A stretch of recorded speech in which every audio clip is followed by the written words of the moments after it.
Hello students, welcome to my channel literature Gyan. हमने शुरू किया हुआ था सूर की भक्ति भावना। आज हम इसे कंप्लीट करेंगे। सूर साहित्य में भक्ति के वह सभी तत्व प्राप्त होते हैं जिनका उल्लेख प्राय विद्वानों ने किया है। अग्रिम पंक्तियों में संक्षेप में इन्हीं को देखने का प्रयास किया गया है। प्रथम है गुण कथन, प्रभु का कीर्तन और गुणों का श्रवण इसके अंतर्गत आता है। इनसे भगत के हृदय में शक्ति का संचार होता है।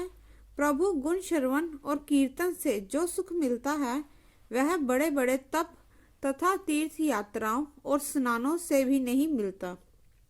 सूरदास जी अपने प्रभु के गुणों को सुनकर उसी प्रकार प्रफुल्लित हो जाते हैं जैसे सूर्य को देखकर कमल खिल उठता है। द्वितीय है रूप, आनंद रूप के साथ प्रभु के गुणों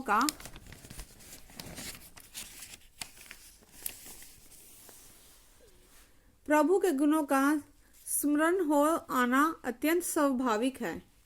वह प्रभु के अगाध अगोचर रूप का स्मरण करते हैं। सूर निर्गुण एवं सगुण दोनों रूपों को मानते हैं। स्मरण भक्ति का प्रमुख अंग है। बार बार प्रभु का नाम स्मरण, नाम लेने से संसार रूपी सागर से पार उतरा जा सकता है। उससे पापों से मुक्ति मिल जाती है। उससे जटिल कलुष पाश भी कटकर गिर जाते हैं।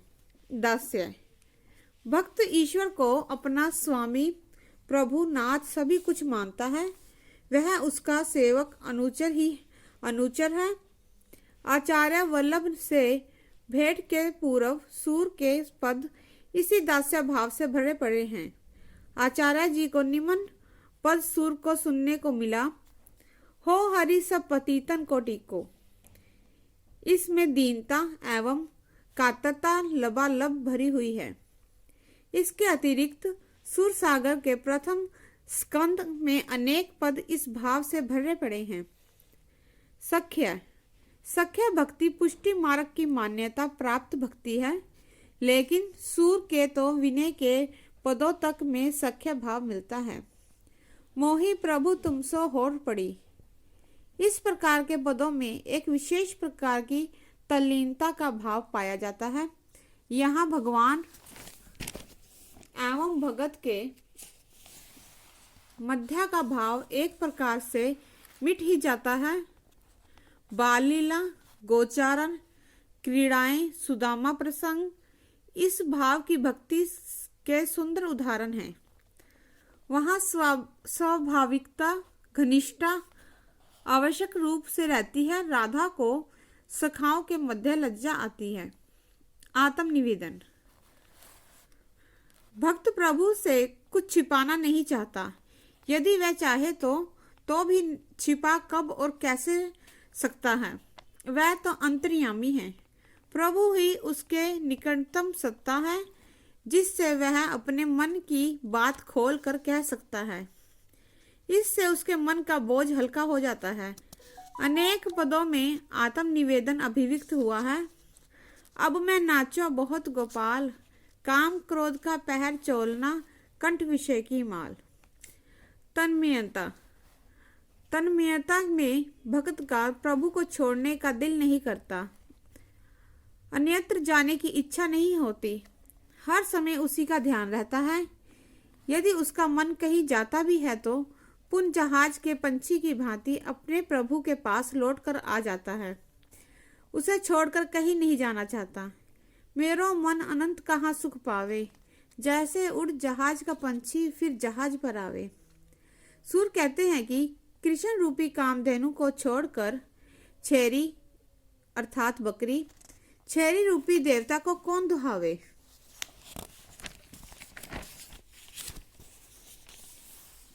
परम विरह की अवस्था में भगत प्रभु के पास पहुंच जाता है। सूर का विरह अगाध है। इनकी विरह व्याकुलता की कोई सीमा नहीं है। अनेक विरह अवस्थाओं का वर्णन विद्वानों ने किया है। स्मरण, गुणकथन, अभिलाषा, व्याकुलता आदि। वास्तव में भक्ति क्षेत्र बहुत व्यापक है। जितने कवि उनकी उतनी ही रचनाएं हैं। सूरदास जी की भक्ति भी कुछ इसी प्रकार की है। इनके 5 प्रकार हैं: शांता भक्ति, सख्या भक्ति, वात्सल्य भक्ति, मधुरा भक्ति, प्रेम भक्ति। सख्या भाव की भक्ति का ऊपर वर्णन कर दिया गया है। शेष 4 प्रकारों का वर्णन इस प्रकार है। सख्या भक्ति, इसका वर्णन भी ऊपर मिलता है। शांत भक्ति, इसके अंतर्गत वैराग्य, दास्य एवं विनय आदि भावों से प्रेरित पदों की रचना आएगी। इसमें विरक्त का भाव आवश्यक है। सूर के आरंभिक पद इसके उदाहरण हैं। वात्सल्य भक्ति, इसके लिए तो सूर काव्य बेजोड़ है। माँ का बालक से प्रेम के कारण पवित्रता, साधनता और व्यापकता बनी रहती है। माता यशोदा के वर्णन देखकर ही तो सूरदास की जन्मांतता पर संदेह किया जाता है। सूर अपने अस्तित्व को भूलकर यशोदा के नेत्रों से बाल कृष्ण की अनेक झांकियां देखते हैं। वात्सल्य का वियोग पक्ष भी गहरा है। मथुरा में सब कुछ है, लेकिन यशोदा को चिंता बनी रहती है। मधुरा भक्ति, इसके अंतर्गत दाम्पत्य भाव की प्रमुखता होती है। गोपियों की कृष्ण के प्रति प्रेम भावना इसका सशक्त उदाहरण है। सूर ने परकीय एवं स्वकीय दोनों रूपों को दिखाया है। स्वकीय परकीय से श्रेष्ठ है। राधा स्वकीय के रूप में चित्रित है, गोपियां परकीय रूप में। इसमें संयोग एवं वियोग दोनों को दिखाया गया है।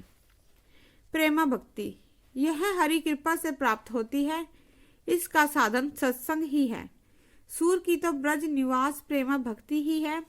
सूर साहित्य में अनेक पद इस भक्ति के मिलते हैं। सूर प्रेमा भक्ति की चरम सीमा गोपियों के प्रेम से मानते हैं। इस प्रकार सूर साहित्य में भक्ति के अनेक रूपों को देखा जा सकता है, लेकिन सर्वाधिक प्रभाव वल्लभाचार्य का ही रहा है। उनकी भक्ति रागात्मिकता है, जिसमें भगवत कृपा को सबसे अधिक महत्व दिया गया है। धन्यवाद।